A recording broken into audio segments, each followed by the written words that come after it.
Time's here. It's platinum time.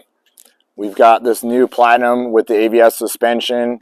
A lot of people have been asking, are we going to do a lift for the AVS truck? Yes, we are. It's here right now. We're going to get this finalized, get it done, get it in, share it with you guys. This truck is going to get a 20-inch wheel, 20 by 9 each wheel that we're putting on it.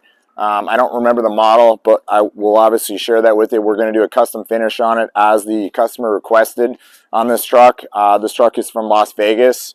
Gentleman wanted us to be the first, or wanted his truck to be the first one with our AVS kit on it. So here it is. He brought it down to us, and we were going to get started on it. I took some measurements on the truck before.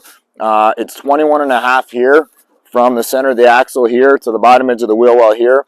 21.5 in the front and 22 in the back. So we're about a 1/2 inch of rake front to back.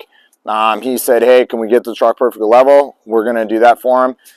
So we'll get this set up, and we're going to go 1 inch higher in the rear and 3 inches in the front. So you can see right here, the front is got this black chrome on it.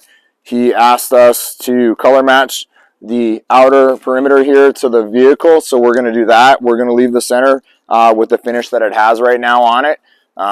We're going to share everything with you as we finish this truck, because it has been a big thing. A lot of people have called and reached out to us, say, hey, how much longer until the AVS kit's available? Well, we're going to have it and share it with you, and then it'll be available here in the next couple weeks. So stay tuned and keep an eye out for that. And those guys that have been waiting will get you taken care of. So again, thank you for watching this. Hope you enjoy it.